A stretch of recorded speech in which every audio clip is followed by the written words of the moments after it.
안녕하십니까. 송기룡입니다. 음, 지난번에 공지를 했던 대로 이번 수업과 다음 수업은 온라인 유튜브 강의로 대체하도록 하겠습니다. 자, 이번 시간에 할 내용은 이제 우리 중간고사 전까지 했던 내용에 이어서 이제 본격적으로 다음 수준인 우리 중간고사까지는 개인 수준에 대해서 봤다면 이제는 그 다음 수준인 집단 수준을 이해하는 그 출발 시간이라고 생각을 하면 됩니다. 강의 목표는 이러하고요.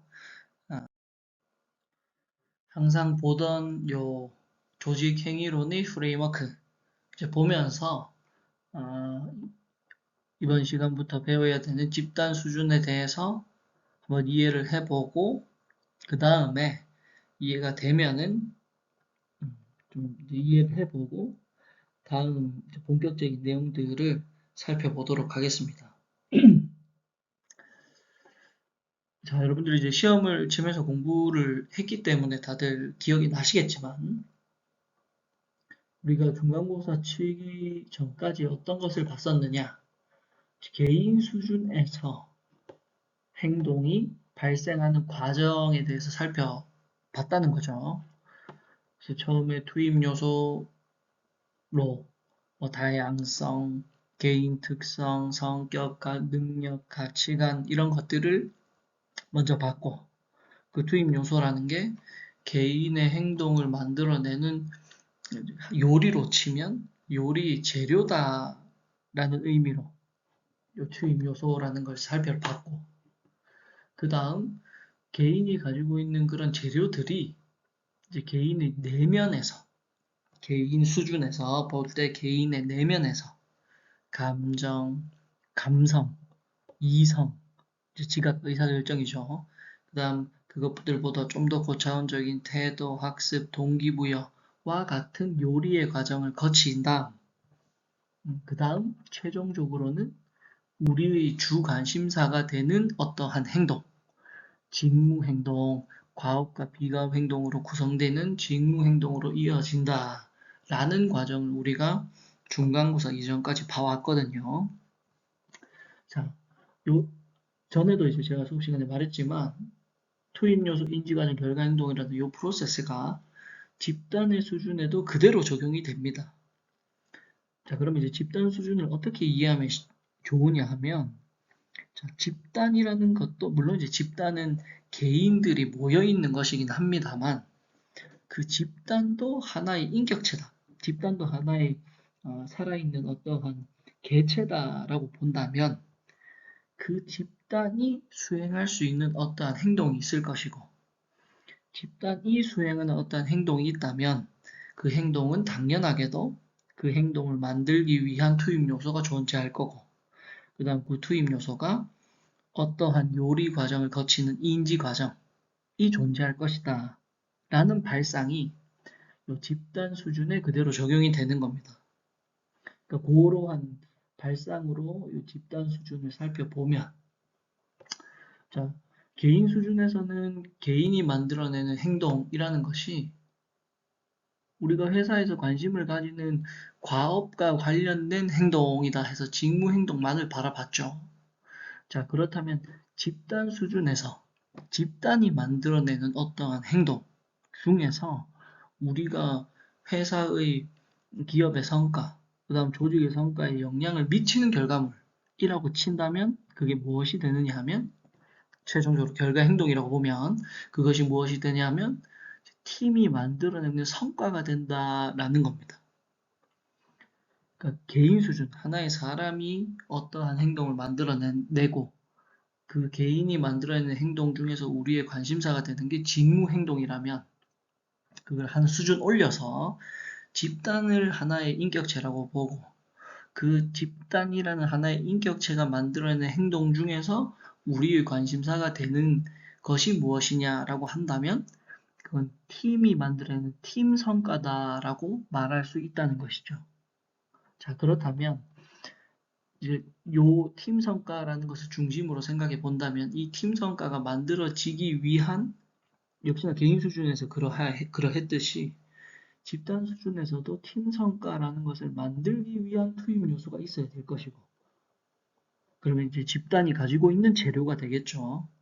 그 투입 요소가 있어야 될 것이고, 그 다음 개인 수준에서의 투입 요소가 무언가 요리 과정을 거쳤듯이 집단 수준, 집단이라는 것도 본인들이 가지고 있는 어떠한 재료를 요리하는 과정이 필요할 것이다 라는 거죠.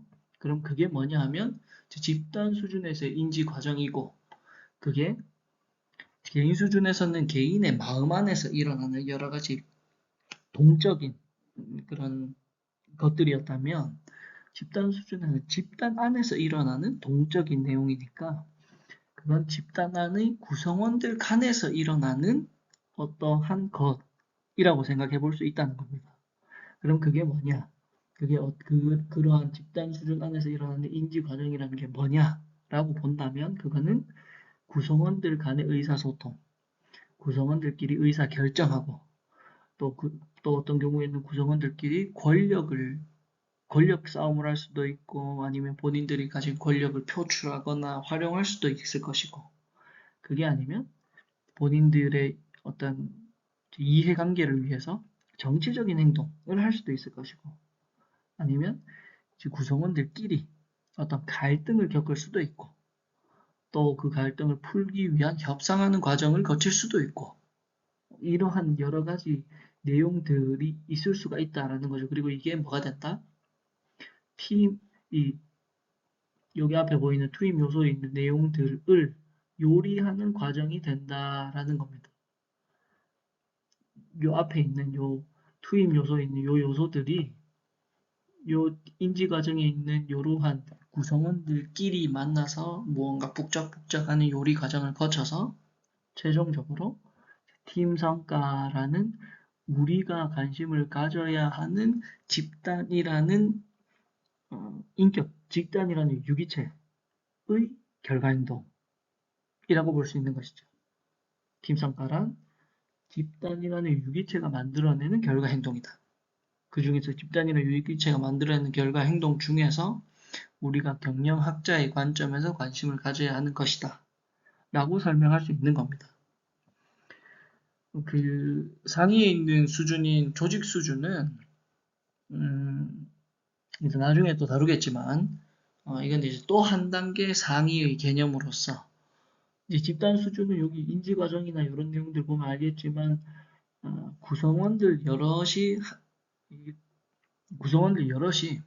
서로 상호작용하는 것에 주로 초점이 맞춰져 있다면, 우리가 마지막으로 배우게 될 조직 수준이라는 건 구성원들의 상호작용보다는 그 구성원들이 이제 뭉쳐가지고 특정한 조직을 구성하고 유지할 수 있도록 하는 시스템과 관련된 내용들이 주를 이루거든요.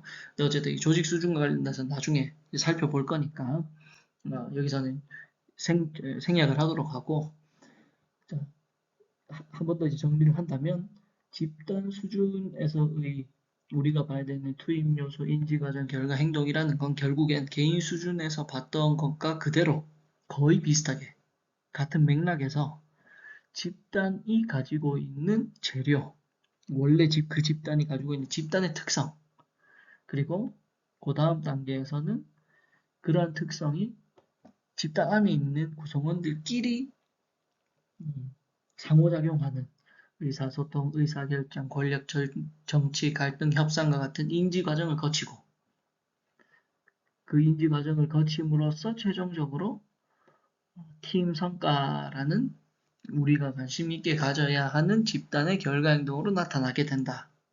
이렇게 정리를 할 수 있을 것 같습니다.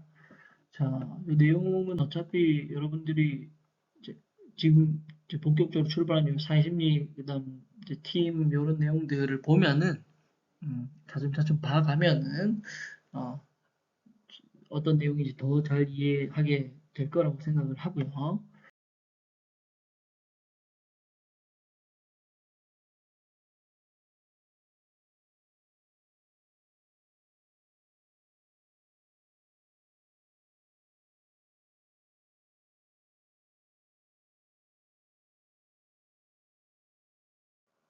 자, 그러면 이제 앞에 슬라이드에서 살펴보는 거는 그만하고, 이제 본격적으로 이제 집단 수준이라는 것을 더 잘 이해하기 위해서 그 첫 출발로 그럼 집단이라는 게 뭐냐에 대해서 이번 시간에 한번 살펴보도록 하겠습니다. 그러니까 우리가 개인이라는 것은 우리 스스로가 다 개인, 하나의 이 사람, 한 명의 사람이기 때문에 굳이 개인이 뭐냐라는 것을 설명하고 출발하지는 않았으나 이제 이번 시간부터 하게 될 집단이라는 것은 그 집단의 개념을 우리가 조금은 배우고 출발을 할 필요가 있습니다.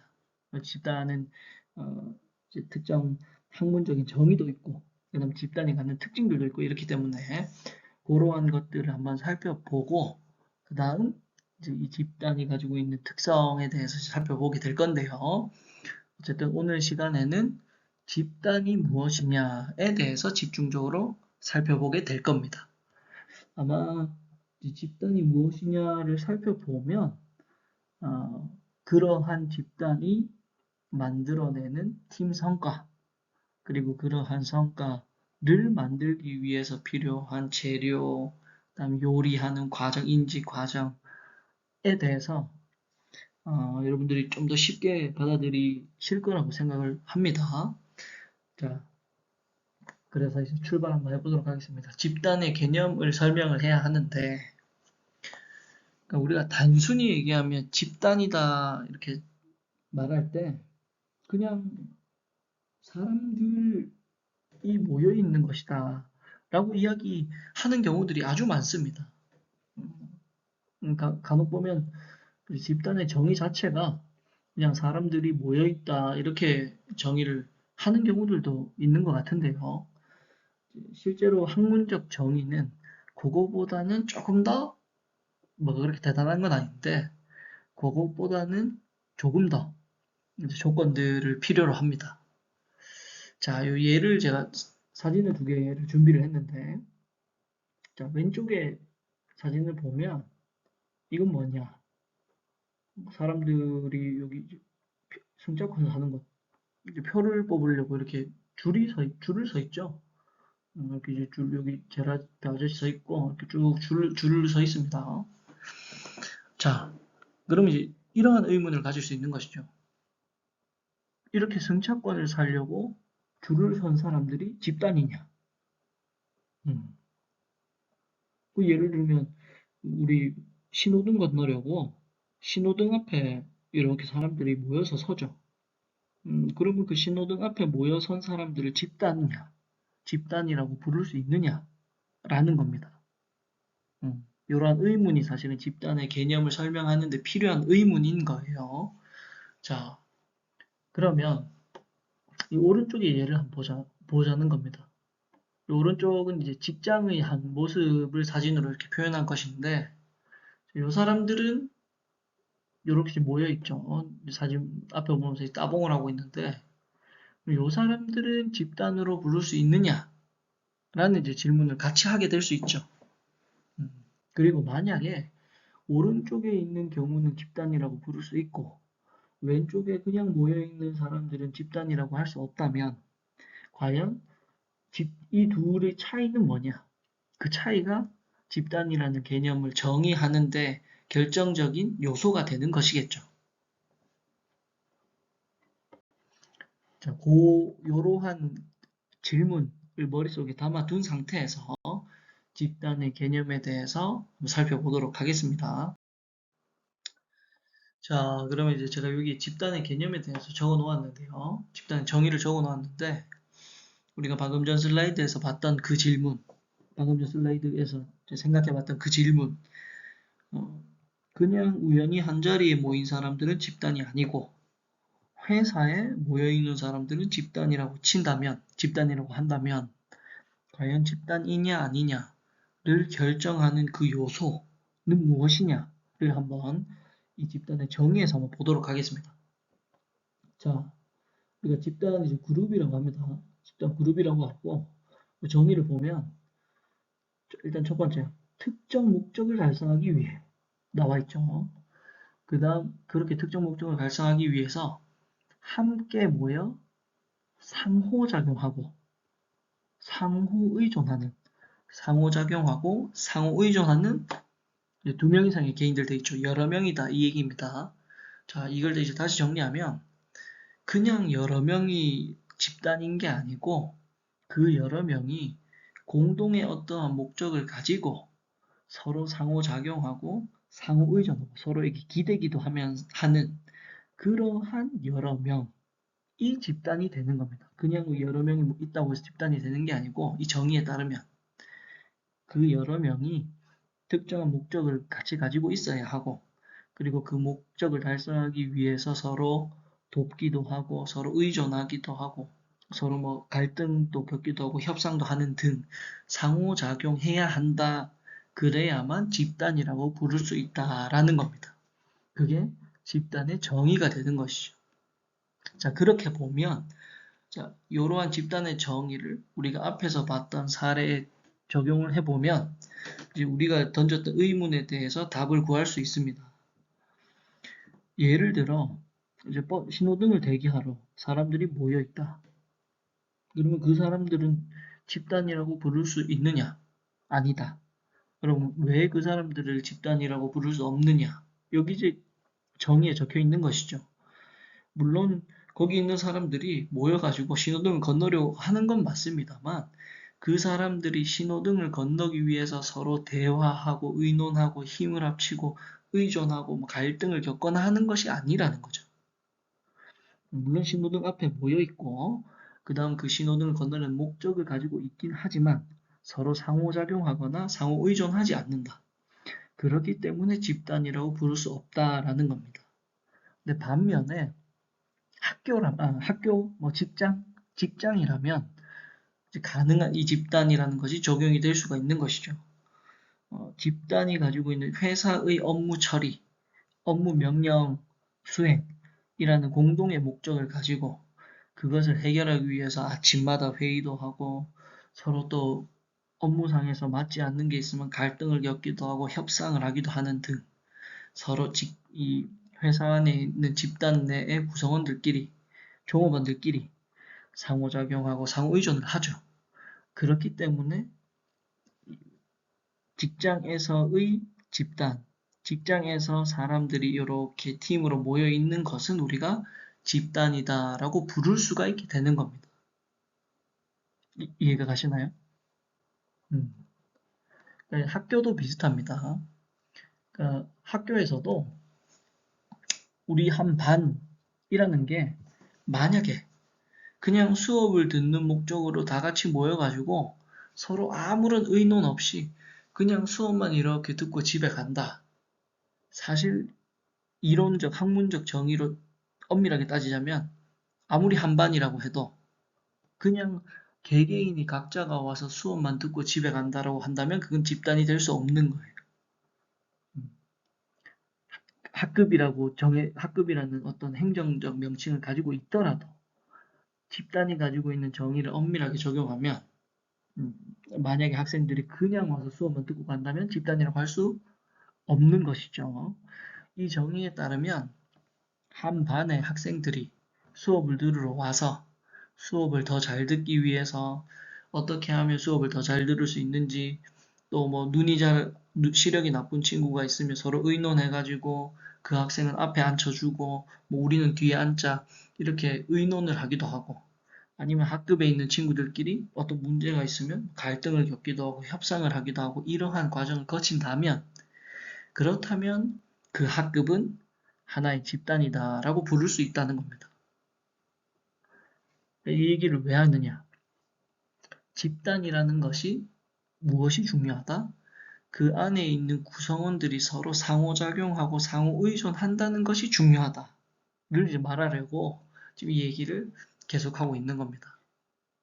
그리고 또 하나 이제 추가로 말씀을 드리면 이 집단에서 제가 상호작용, 상호의존에 대해서 얘기를 했죠.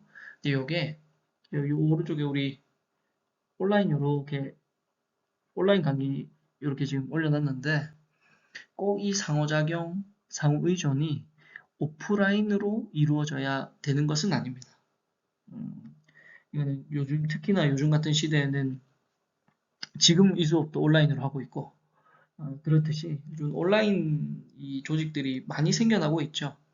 그러니까 그것도 동일하게 이 집단의 개념에 적용될 수 있습니다.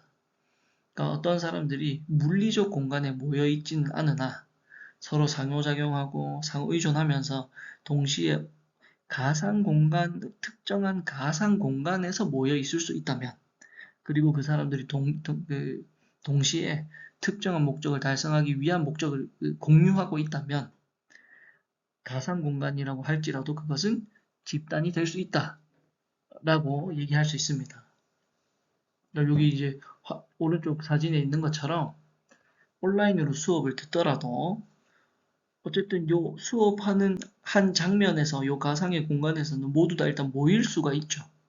그리고 요 수업을 듣는 과정에서 만약에 요 수업을 듣는 학생들끼리 온라인상으로 서로 수업을 더 잘 듣기 위해서 채팅도 하고 서로 게시판에 글을 써서 뭐 의견을 나누기도 하고 한다면, 상호작용하고 상호의존한다면 그것도 온라인상의 집단으로 충분히 인정할 수 있다.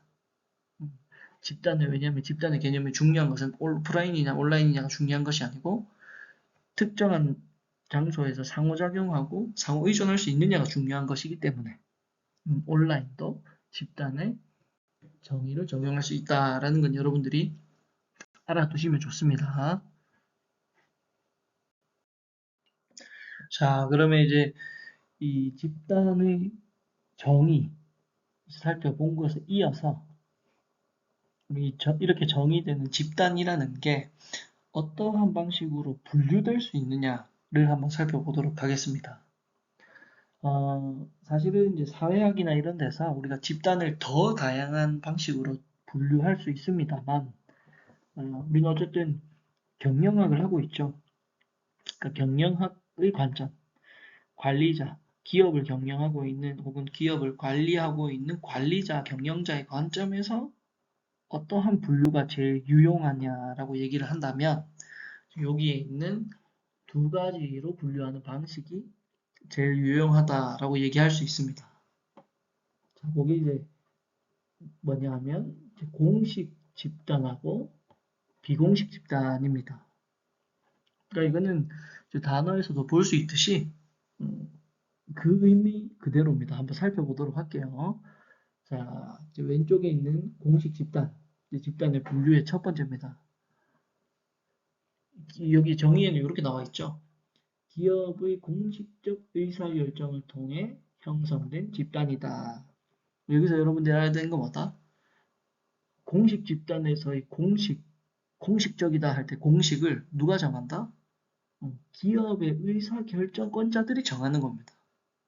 기업 안에서 기업의 의사결정권자들이 정한 집단이 공식 집단이 되는 것이죠. 이건 어렵게 생각할 필요 없이 우리 회사 들어가면 부서 있죠, 부서. 인사부서, 뭐 관리 1부서, 뭐 생산 1팀, 생산 2팀, 뭐 경영 지원 3팀, 이러한 식으로 회사의 경영자들, 회사의 의사결정권자들이 회사를 더 잘 운영하기 위해서 만들어 놓은 집단들이 있죠. 당연히 있습니다. 모든 회사는 그러한 집단들의 합으로 이루어져 있죠. 그러한 부서, 그런 팀과 같은 것들이 가장 대표적인 공식 집단이라고 할 수 있습니다. 그리고 또 다른 공식 집단의 경우도 있습니다. 예를 들면 뭐 회사에서 갑자기 어떤 급한 일을 처리해야 돼서 우리가 태스크 포스 팀이라고 하죠. 이제 단기적으로 업무를 처리해야 하는 일시적 팀을 구성할 수도 있습니다. 근데 그것도 회사에 만약에 그러한 태스크 포스 팀이 TF팀이 회사의 의사결정권자들, 뭐 이사님이나 사장님이 결정해가지고 공식적으로 오늘부터 뭐 TF팀 1번 만들어져서 다음 달까지 운영된다 라고 공포를 한다면 그건 역시도 공식 집단이 되는 것이죠. 결국 어쨌든 이 공식 집단이라는 개념에서 중요한 건 뭐냐? 기업의 의사결정권자들이 정한 집단이다라는 게 이제 가장 중요하다는 겁니다. 그게 공식 집단이다. 그 대표적인 예가 우리가 흔히 알고 있는 부서, 팀 이런 것들이 된다. 자, 그렇다면 이제 같은 맥락의 반대편에서 비공식 집단도 이해할 수 있습니다. 그럼 이제 비공식 집단은 뭐냐? 기업의 의사결정권자들이 공식적으로 지정한 집단이 아닌 집단은 다 비공식 집단입니다. 예를 들면 어떤 게 있냐? 파벌, 뭐 이런 것들이 있겠죠.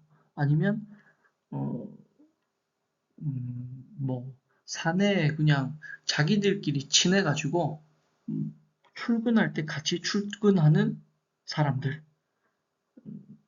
뭐 그런 경우는 우리가 비공식 집단이다라고 부를 수 있는 것이죠. 혹은 요 밑에 이제 보여주는 것처럼 예를 들어 이제 사내 동아리 같은 게 있어가지고 이 물론 이제 회사 사장님이 너네 오늘부터 동아리 활동해라라고 지정한 것은 아닙니다만 회사에 있는 탁구 좋아하는 사람들끼리 서로 모여가지고 회사 일 마치고 이렇게 만나가지고 자기들 동호회 사람들끼리 같이 동호회 활동을 하고 사내 동호회 활동을 한다라고 한다면 그러한 그룹들도 비공식 집단이다라고 부를 수 있다는 겁니다.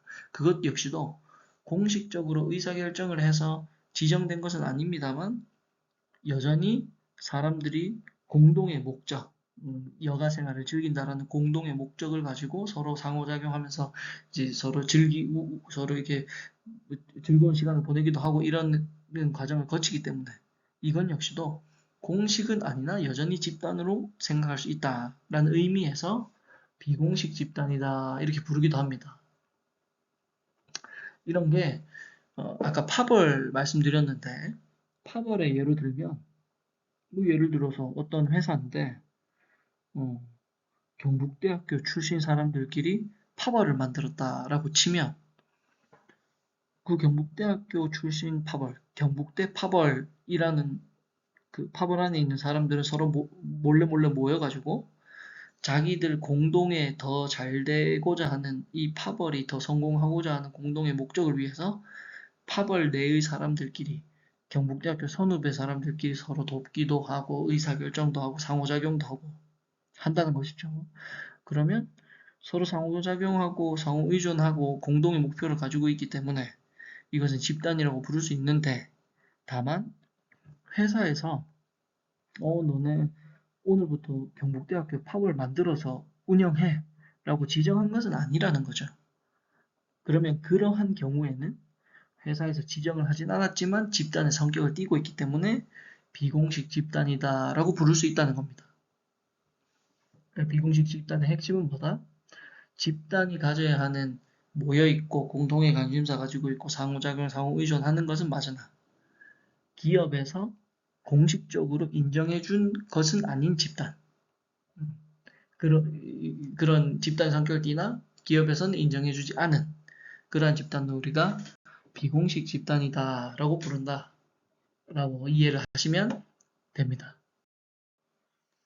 자, 그러면 이제 이 공식 집단과 비공식 집단의 의미를 설명하면서 물론 이제 조금 언급했던 내용이기는 합니다만 어떤 걸 살펴볼 거냐면 그 공식 집단과 비공식 집단을 만들어내는데 영향을 주는 요소들이 뭐가 있느냐를 한번 살펴보도록 하겠습니다. 그러니까 여기 나와 있는 요소들이 공식 집단 혹은 비공식 집단을 만드는 데에 영향을 준다라는 겁니다.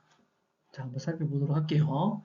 공식 집단의 경우는 어떤 요소들이 그럼 영향을 주느냐? 공식 집단이 만들어지는 데에 이거는 회사에서 공식적으로 지정하는 집단이기 때문에 당연히 회사의 일과 관련이 있습니다. 회사의 작은 직무, 과업들, 일들 혹은 회사 전체의 사업, 회사 전체의 비즈니스와 관련이 있다라고 생각을 하면 됩니다. 실제로 요소들도 여기에 적혀 있듯이 과업 할당, 예를 들면 경영 지원 1팀이다 라는 공식 집단을 만드는 데에 무엇이 영향을 준다? 경영 지원이라는 비슷한 과업을 수행하는 사람들이라는 것이 그렇게 비슷한 과업이 할당되어 있다라는 것이 경영 지원 팀이라는 것을 만드는 데에 영향을 준다라는 겁니다. 동일하게 비슷하게 조직이 가지고 있는 전략도 공식 집단이 형성되는 데 영향을 줄 수 있습니다. 예를 들면 우리 회사의 전략이 신기술을 가장 먼저 시장에서 개발하는 것이다 라고 한다면 그러한 조직이 가지고 있는 전략이 어떤 것을 만들어내느냐? 신기술을 개발하는 R&D 공식 집단을 만들어내게 되죠. 그러한 방식으로 조직의 전략이 이 회사 내에 공식 집단이 만들어지는 데에 영향을 주게 된다라는 것이고요.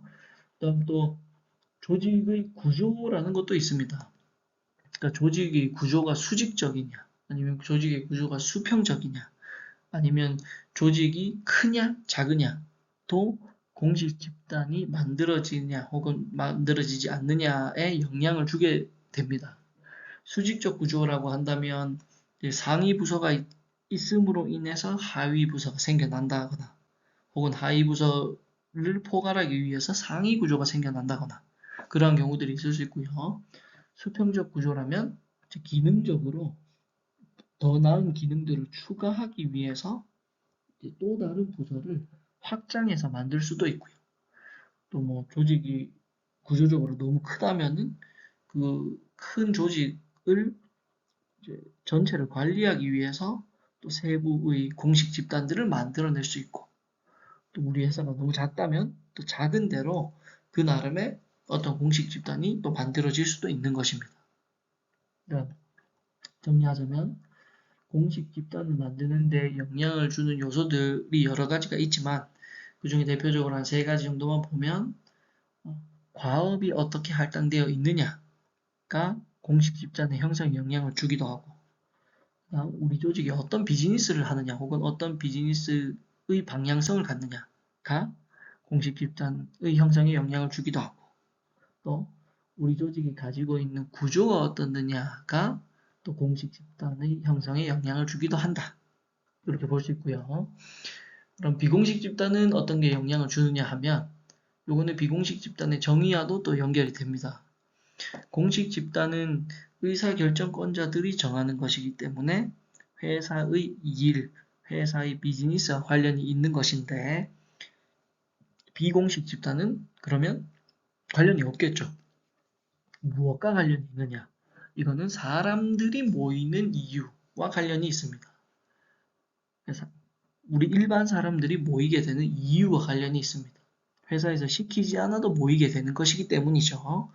자, 첫 번째가 뭐냐 하면 근접성입니다. 근접성. 그러니까 물리적으로 가까이 있다라는 겁니다. 이 근접성은 이제 좀 더 확장을 해서 생각해 보면 아까 우리 이제 집단의 정의에서 잠깐 언급했듯이 꼭 오프라인 상으로 근접해 있다 뿐만 아니고 온라인 상으로라도 가상의 공간에서라도 어떠한 방식으로 근접해 있다면 그 근접성도 해당이 됩니다. 온라인이든 온라인 가상 공간이든 오프라인의 물리적 공간이든 어쨌든 근접해 있다, 가까이에 있다라는 것이 비공식 집단을 만들게 하는 첫 번째 이제 영향 요소가 되고요. 이 근접성을 실제의 사례로 이야기를 해보자면 뭐 이런 것이죠. 우리 회사 안에 예를 들어 한 20명이 일을 하고 있다. 하나의 사무실에. 자, 그러면 이제 하나의 사무실, 하나의 팀에 20명이 일하고 있다고 친다면 그 팀은 이제 공식 집단이겠죠. 비슷한 일을 하는 과업 할당 때문에 형성이 되어 있는 공식 집단일 텐데 그 중에서 생겨나는 내부적인 비공식 집단, 자기들끼리 친하게 몰려다니는 그러한 비공식 집단이 어떻게 형성되느냐를 본다면 첫 번째 이유가 뭐가 될 수 있다? 비슷한 붙어있는 공간에서 일하는 사람들끼리 아무래도 자기들끼리의 친밀도가 높아질 수 있고 서로 상호작용하고 이 직장 생활을 더 잘 이어내가기 위해서 서로 돕기도 하고 서로 의사 교환을 하기도 하고 그러한 상호작용을 할 수 있다 라고 볼 수 있는 것이죠. 그러면 그게 근접해 있기 때문에 발생할 수 있는 비공식 집단이 되는 것입니다. 또는 친숙성이라는 것도 있죠. 그러니까 물론 이제 왜 친해지느냐를 설명하려면 이제 더 많은 설명이 필요하겠습니다만 전의 과정을 이제 생략을 하고 특정한 사람들끼리 뭐 자주 만나거나 아니면 업무상에 자주 이제 대면을 하거나와 같은 상황들 때문에 서로가 서로에 대해서 좀 친숙해졌다라고 친다면 혹은 아니면 이 직장에 이 집단에 들어오기 전부터 서로가 이미 알고 있는 관계라서 이미 그 전부터 친숙한 상태였다라고 친다면 또 그 친숙한 사람들끼리 공식적으로 지정은 하지 않았지만 비공식적으로 친해질 수 있다라는 겁니다. 그러니까 이런 친숙성도 비공식 집단의 형성에 영향을 준다. 그 다음 세 번째는 유사성이죠. 그래서 제가 전에 이제 중공사 이전에 수업할 때 유사매력 이론 이런 얘기를 잠깐 한 적이 있는데 이 사람은 본능적으로 본인과 유사한 특성을 가진 사람에게 이제 매력을 느끼는 경향이 있습니다. 그게 이 비공식 집단의 형성에도 영향을 줄 수 있는데 예를 들면 같은 학교를 나왔거나 같은 취미를 가지거나 뭐 아니면 같은 어떤 개인 특성, 성격이 비슷하다든지 등과 같은 개인 특성의 유사성을 가진다면 그렇다면 그러한 유사성도 공식적으로 지정은 되지 않았지만 비공식적으로 자기들끼리 상호작용하고 상호소통하는 그러한 집단을 만드는데 영향을 줄 수 있다라는 겁니다. 유사성도 비공식 집단의 형성에 영향을 줄 수 있다라는 것이죠.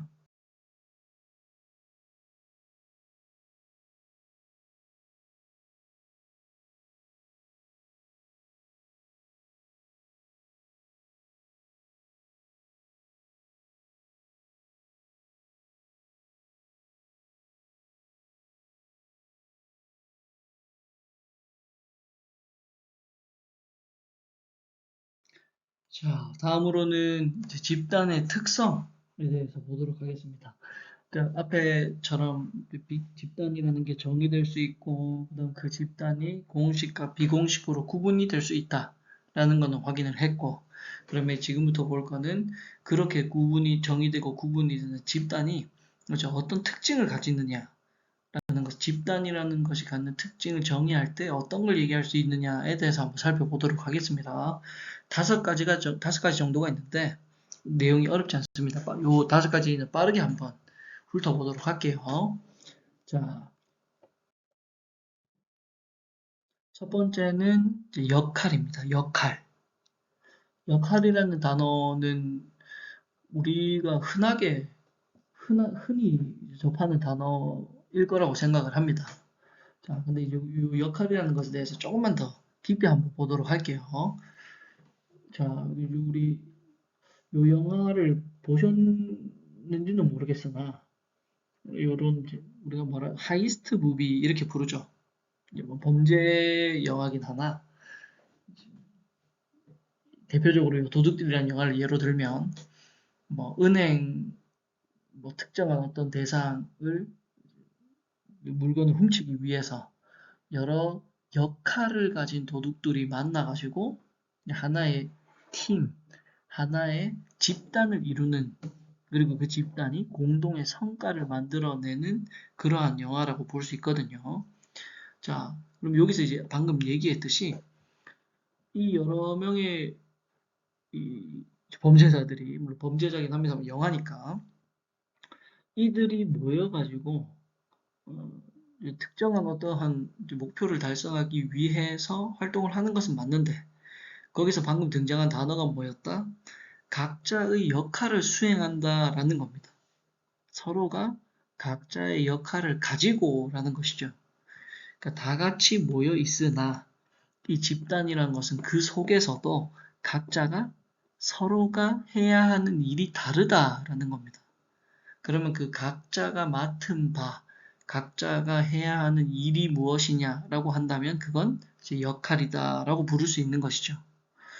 그러니까 똑같이 모여가지고 어떤 곳을 가서 도둑질을 한다라고 치더라도 누군가는 정보를 수집하는 역할을 해야 될 것이고 누군가는 망을 보는 역할을 해야 될 것이고 누군가는 실제로 그곳에 들어가서 그 대상 물건을 가져오는 역할을 해야 될 것이고, 또 누구는 그 가져온 작물을 판매하는 역할을 해야 될 것이고, 이런 것처럼 공동의 특정 목적, 도둑질이라는 공동의 목적을 가졌다 하더라도 그 목적을 완수하기 위해서 각자가 스스로, 아니, 다시 하겠습니다. 각자가 맡은 고유의 역할이 있다라는 겁니다. 그 역할들이 모여서 이제 최종적으로 집단의 목표를 달성할 수 있게 되는 것이죠. 아마 여러분들도 우스개, 네, 그냥 뭐 이런 우스개 짤이 있길래 가져와 봤는데, 그러니까 여러분들도 이 조별 활동, 이 조별 프로젝트를 할 때 이 역할에 대해서 경험해 본 바가 있을 겁니다. 뭐 조별 프로젝트가 아니더라도 충분히 살면서 역할이라는 것에 대해서 다 경험을 해봤을 텐데, 조별 활동의 예로 들자면 같이 하나의 조를 이루어서 서로 상호작용해서 같이 좋은 발표를 해서 좋은 발표 점수를 받는다라는 공동의 목표가 있지만, 그 목표를 달성하기 위해서 누구는 PPT를 만들고 누구는 자료 조사를 하고 누구는 발표를 하는 등의 각자의 역할을 맡게 되는 것이죠. 그러니까 이 역할은 뭐냐? 공동의 목표를 달성하기 위해서 구성원 각각이 수행해야 하는 것이라고 볼 수 있는 것입니다. 자, 이것을 이제 조금만 더 학문적으로 정의를 해본다면 이렇게 됩니다. 자, 집단 내에서 주어진 직위를 지닌 사람에게, 그러니까 집단 내에도 직위가 있겠죠. 예를 들어 조별활동이면 뭐 조장도 있을 거고 조원들도 있겠죠. 조장이라는 직위, 조원이라는 직위가 있다면 어쨌든 각자의 직위를 지닌 사람에게 기대된다라는 말이 그 사람이 해야 한다라는 겁니다. 그 사람이 해야 해야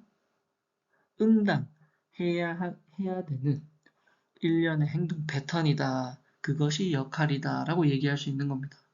그러니까 조별 활동에서 내가 팀장의 직위를 가지고 있거나 뭐 조원의 직위를 가지고 있다. 그리고 그 상황에서 내가 자료 조사를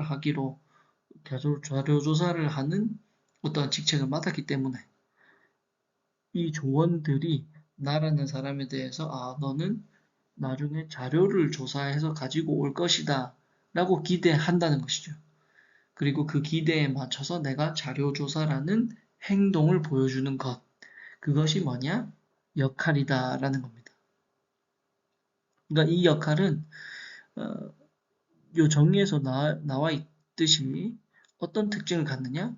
집단이 존재할 때 발생하는 겁니다. 집단이 있어야 역할이 존재하는 겁니다. 애초에 역할이라는 개념 자체가 집단 내에서 직위를 가진 사람에게 기대되는 일련의 행동 패턴이기 때문에 집단이 존재할 때 발생하는 것이죠.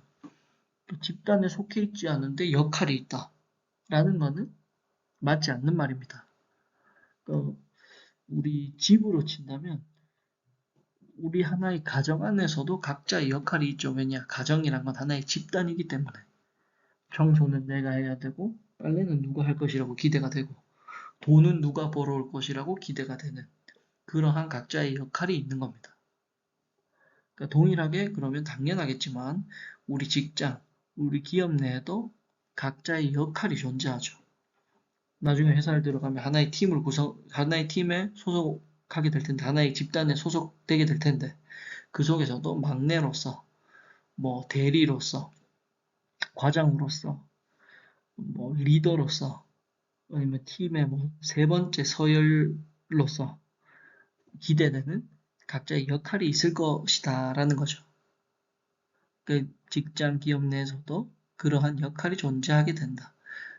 그게 역할이면서 동시에 집단의 첫 번째 특성이다라는 겁니다. 집단이 갖는 첫 번째 특성이 역할을 갖는다라는 것이죠. 자, 이 역할과 관련돼서는 정의가 그러하고요. 역할과 관련돼서 알아야 되는 하나의 개념이 있습니다. 그게 뭐냐 하면 이제 역할 갈등이라는 겁니다. 이게 뭐냐 하면 우리 전에 뭐 아니죠. 전에 얘기는 안 하고 이 역할 갈등 바로 설명하도록 하겠습니다. 자, 우리 하나의 사람들은 하나의 개인을 관점으로 본다면 하나의 개인은 여러 집단에 속해 있습니다. 그죠? 당장 우리만 하더라도 우리 집, 우리 가정의 하나의 구성원이기도 하고, 그 다음 또 뭐 어디 직장에 들어간다면 직장의 구성원이기도 하고, 학교에서 뭐 학과와 관련된 어떤 활동을 한다면 그 학과의 조직에 또 어떤 역할을 맡기도 하고, 여러 집단에 속하고 여러 역할을 맡게 되겠죠. 자, 그러면 이게 그 역할들끼리 어떤 문제를 일으키지 않는 경우도 있습니다만 그 역할들끼리 충돌이 일어나는 경우도 있습니다. 제일 대표적인 게 뭐 예를 들어 회사에서 내가 어떤 일을 해야 되는데 가정에서 또 맡고 있는 역할이 있다는 것이죠. 회사에서도 역할이 있지만 가정에서도 역할이 있을 수 있거든요. 그러면 그 두 역할이 충돌할 수 있는 것입니다.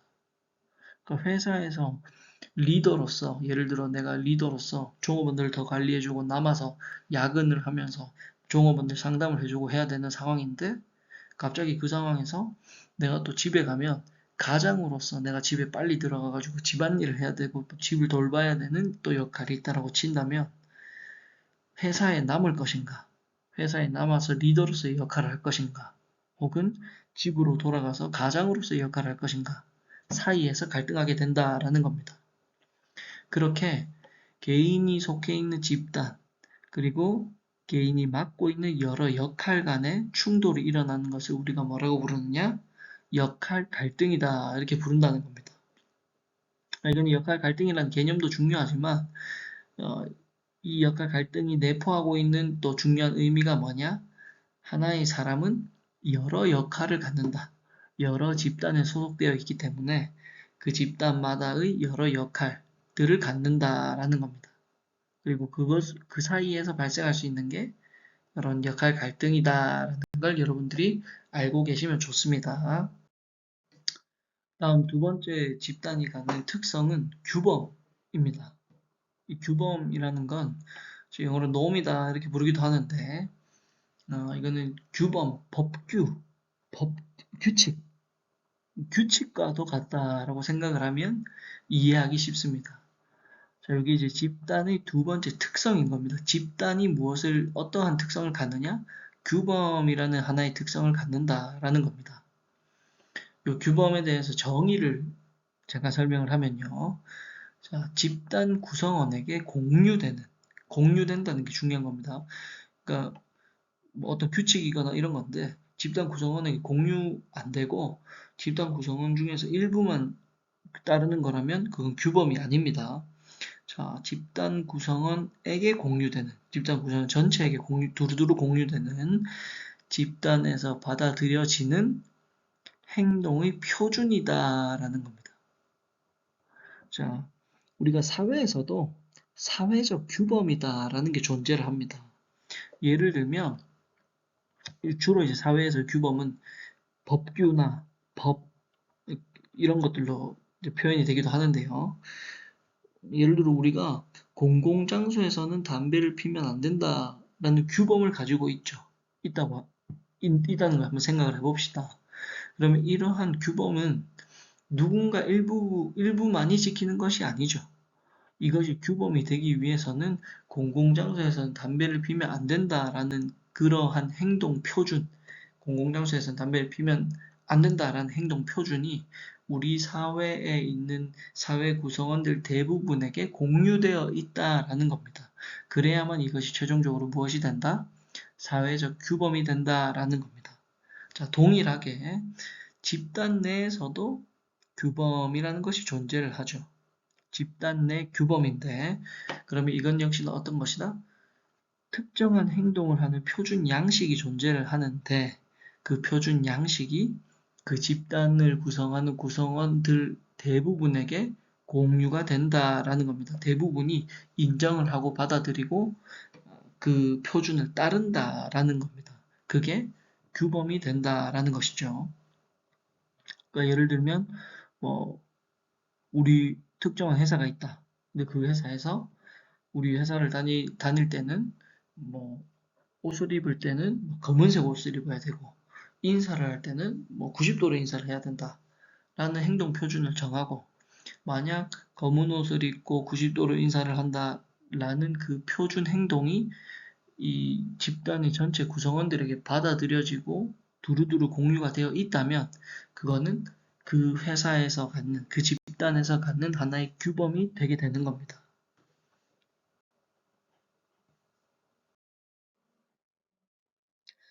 그리고 이 규범을 추가적으로 하나를 얘기하면 규범이라고 해서 항상 올바른 것은 아닙니다. 우리가 사회적으로 얘기하는 규범이라는 건 규범을 형성하기 위해서 여러 전문가들이 그 규범을 갈고 닦고 하는 과정을 거치긴 합니다만 이 집단이 갖는 규범은 그런 어떤 전문가들의 검토 과정을 거치진 않기 때문에 주로 그 집단이 가지고 있는 특성에 기반해서 만들어지는 거기 때문에 긍정적 규범이 존재하는 경우도 있습니다만 때로는 부정적인 규범이 존재하게 되는 경우들도 있습니다. 그러니까 집단 내에서의 규범은 좋은 것일 수도 있고 나쁜 것일 수도 있다. 어쨌든 좋거나 나쁘거나 상관없이 어쨌든 집단이 갖는 특성 중 하나다라는 걸 이해를 하면 되고요. 예를 들면 이제 이런 것들이 있습니다. 우리 구글이나 기타 여러 가지 IT 업계를 선도하는 기업들 보면 종업원들의 창의적인 생각을 이끌어내기 위해서 복장을 자율로 한다든지 아니면 업무 시간에 이런 업무 시간에 스스로 좀 휴식 시간을 자유롭게 갖는다든지 아니면 놀이 문화를 도입을 해서 업무 시간에 본인이 원할 때 어떤 뭐 게임이나 뭐 기타 놀이 같은 것들을 즐길 수 있게 해준다든지 이런 긍정적인 규범들도 존재를 할 수 있습니다. 그게 좋고 동시에 또 그 회사 내의 대부분의 구성원들에게 받아들여지기 때문에 긍정적인 규범으로 형성이 될 수 있는데 반면에 이제 이런 경우들도 있습니다. 우리 오른쪽에 이렇게 요즘에 보니까 이런 또 유튜브 영상들이 많더라고요. 회사 사실 여기 뭐 스님 이렇게 나와 있는데 스님뿐만 이런 경우는 제가 잘 모르겠고 우리 대학교에도 이런 것들이 있죠. 여러분들은 이런 우리가 똥군기라고 하는 부정적 규범을 겪어봤을지 모르겠지만 간혹 잘못된 집단들의 경우는 이런 똥군기와 같은 부정적 규범들을 갖는 경우들이 있습니다.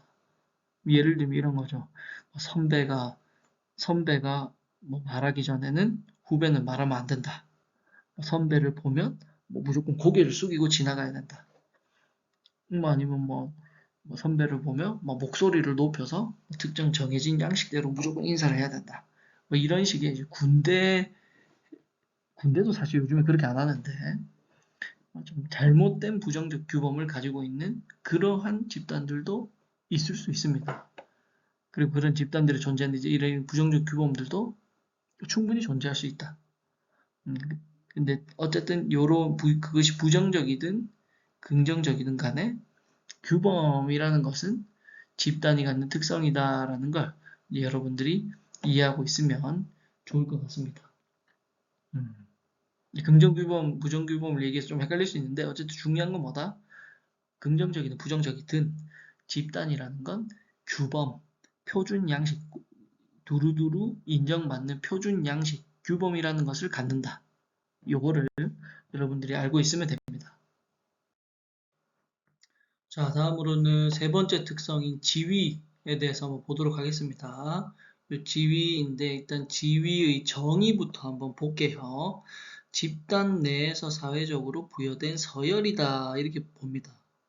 자, 근데 요거를 이제 오해를 하면 안 되는 게 우리가 회사 내에서 가면 직장이나 이런 곳에 여러분들도 뭐 이제 직간접적으로 경험해봤기 때문에 알 테지만 회사 내에는 뭐 부장, 차장, 과장, 대리와 같은 직급들이 있습니다. 직위, 지위가 아니고 직위의 서열을 정하는 직급이라는 것이 있어요. 이제 부장, 차장, 뭐 과장, 대리, 뭐 회사마다 좀 다르기도 한데 어쨌든 그런 직급들이 있는데 그 직급은 기업에서 공식적으로 지정을 한 서열이죠. 직위의 서열인데 그 직급이라는 것이 여기서 말하는 지위와 같은 개념이 아닙니다.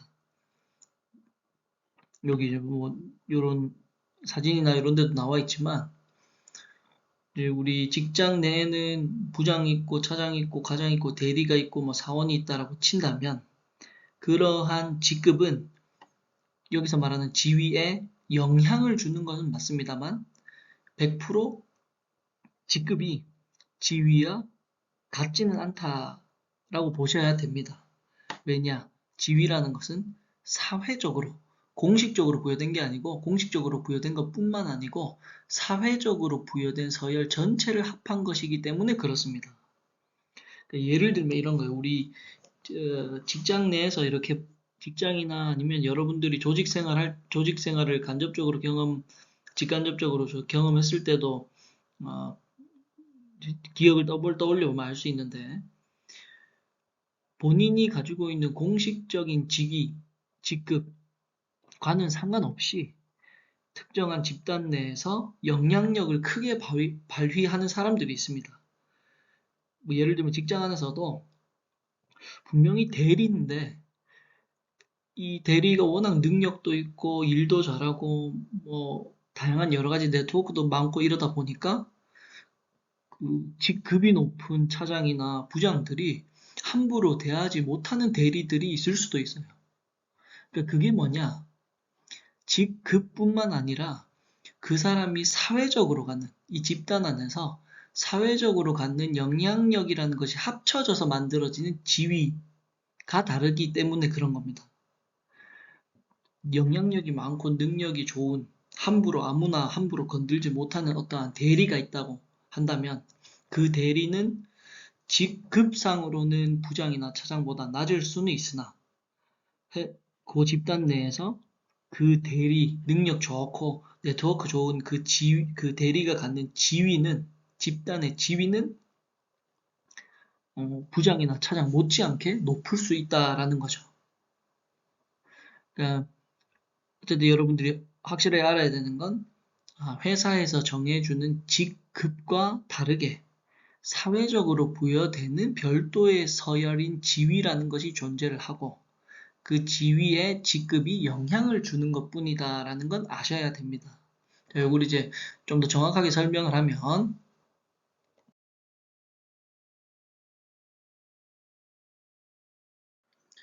이렇게 세 가지의 특성이 지위에 영향을 미친다라고 볼 수가 있습니다. 첫 번째는 뭐냐 하면 집단의 목표에 얼마나 기여하느냐, 집단 목표 기여도가 됩니다.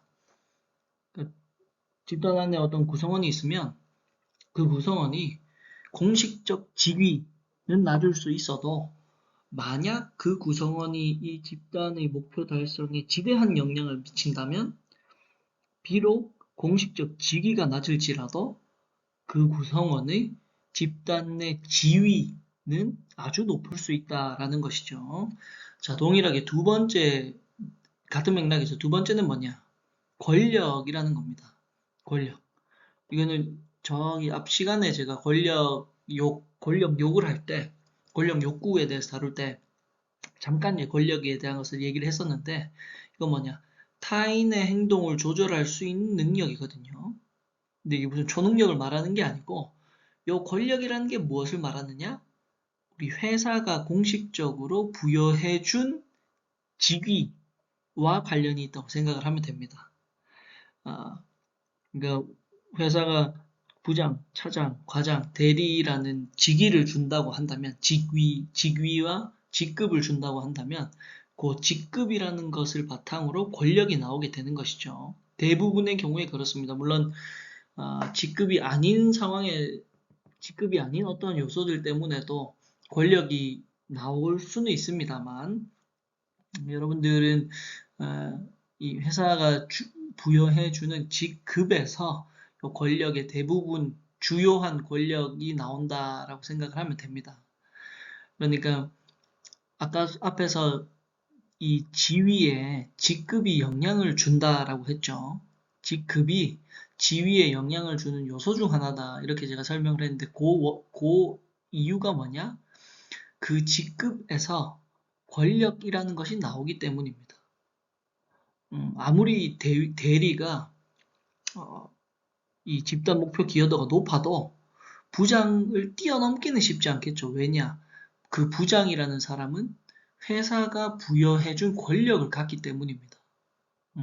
부장이라는 직급을 갖고 있기 때문에 그 밑에 있는 부하들에게 명령을 내릴 수 있죠. 부하들이 어떠한 행동을 할 수 있도록 조절할 수 있는 거예요. 그러니까 공식적으로 부여된 권력, 직급에서 나오는 그 권력을 얼마나 가지고 있느냐가 이제 지위에 영향을 준다. 지위에 영향을 주는 또 한 가지 요소다. 이렇게 볼 수 있고요. 다음 세 번째는 개인이 갖는 특성입니다. 여기에는 이제 그냥 개인이 갖는 모든 특성이라고 보면 됩니다. 특정한 특성이 지위를 높인다, 낮춘다 라는 걸 명확하게 하나씩 짚어서 말하기는 어렵습니다만 그 사람이 가지고 있는 능력, 그리고 이제 외모와 같은 외적인 능력, 그 다음 본인이 가지고 있는 재력이라든지 아니면 어떠한 성격을 가지고 있냐는 등의 개인의 특성들이 이 사람으로 하여금 집단 내에서 더 좋은 지위를 갖게 만들어 줄 수도 있다라는 겁니다.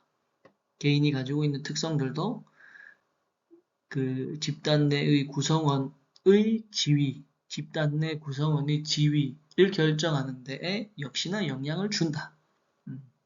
지위를 결정하는 지위에 영향을 주는 세 가지 특성이 이렇게 된다라는 걸 아시면 됩니다.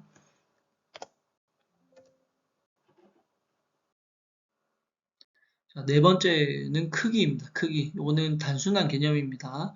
집단의 구성원이 많으면 집단의 규모가 큰 것이고 집단의 구성원 수가 적으면 집단의 규모가 작은 겁니다. 개념은 간단하죠. 그리고 집단의 크기가 크냐 작으냐에 따른 장단점을 한번 알아볼 텐데 여기에는 제가 규모가 클 때의 장점과 단점만 적어놨습니다. 그럼 규모가 작을 때의 장단점은 어떻게 되느냐? 규모가 클 때의 장단점의 반대라고 보시면 됩니다. 자, 규모가 큰 경우만 한번 살펴보도록 할게요. 규모가 크면 집단 내에 구성원이 많으면 무엇이 좋으냐? 인적 자원이 더 많죠. 사람이 많으니까 인적 자원이 더 많은 겁니다. 그리고 사람이 많기 때문에 그 사람들이 보유하고 있는 지적인 정보가 많겠죠. 지식 정보가 더 많을 거예요. 활용할 수 있는 지식 정보가 더 많다. 그리고 구성원들이 많기 때문에 그 구성원들이 가지고 있는 네트워크의 수도 전체적으로 총합을 봤을 때는 더 늘어나겠죠. 그러한 장점이 있다. 규모가 클수록 네트워크가 많고 정보도 더 많고 자원도 더 많다는 장점이 있다. 요런 이제 장점을 가지고 반면에 단점은 뭐다? 일단 첫 번째, 우리 경영자의 관점에서 보면 집단의 구성원이 많다는 건 월급이 더 많은 사람들에게 나가야 된다라는 겁니다. 비용이 높아진다라는 단점이 있는 거죠. 두 번째는 사람이 많기 때문에 무엇도 늘어난다. 그 사람들끼리 부딪힐 확률도 높아지는 겁니다. 그러니까 갈등이 발생할 확률도 늘어나고 갈등이 발생하는 수도 늘어나게 되겠죠. 그 다음 또 하나가 무엇이 있냐면 요 사회적 태만이라고 부르는 것이 있습니다. 우리 사람 많으면은 그런 생각하게 되죠. 나 하나쯤이야 이런 생각하게 됩니다. 규모가 클수록 이 나 하나쯤이야 라고 생각하는 사회적 태만이 발생할 확률이 높아지게 됩니다.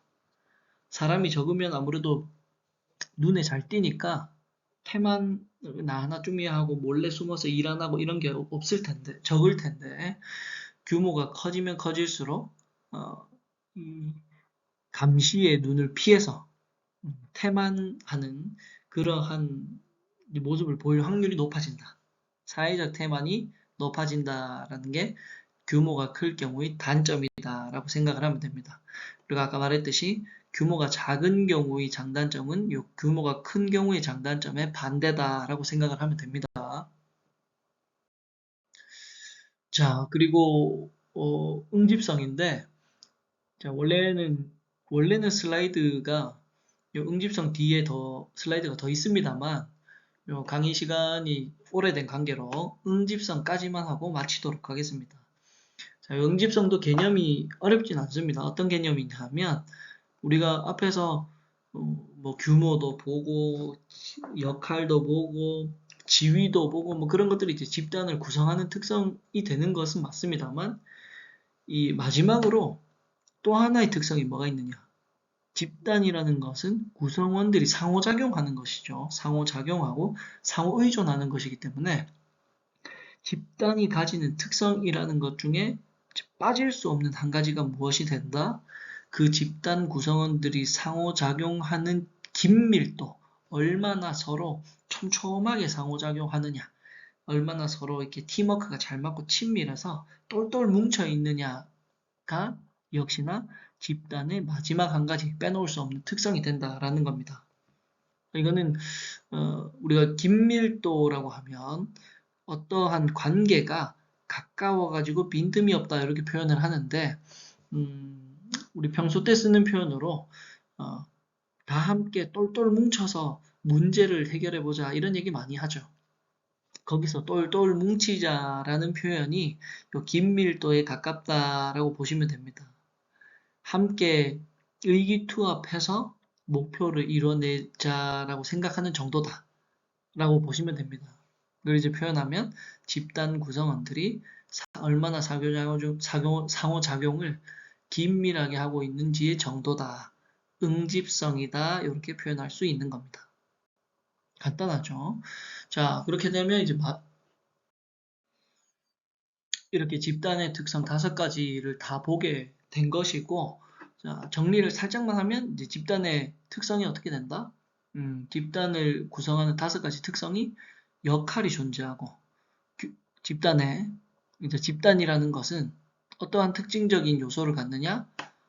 역할이라는 게 존재하고 구성원들 각자가 역할을 갖고 그다음 구성원들이 공통적으로 따르는 규범을 가지며 그다음 직위와는 다른 직위의 영향을 받긴 하나 직위와는 다른 사회적 지위라는 것을 갖고 그다음 또 집단이라는 건 자연스럽게 그 집단의 구성원 수를 반영하는 크기라는 것을 가지며 마지막으로는 그렇게 모여있는 집단 구성원들이 얼마나 똘똘 뭉쳐 있느냐를 표현하는 응집성이라는 것까지 특성으로 갖는다. 이렇게 5가지가 집단이라는 게 갖는 특징적인 요소이다라고 볼 수 있는 겁니다. 자, 이렇게 하고 뒤에 남은 이 집단의 발달 과정 내용들은 다음 시간에 함께 포함을 해서 진도를 나가도록 하겠습니다. 수고하셨습니다.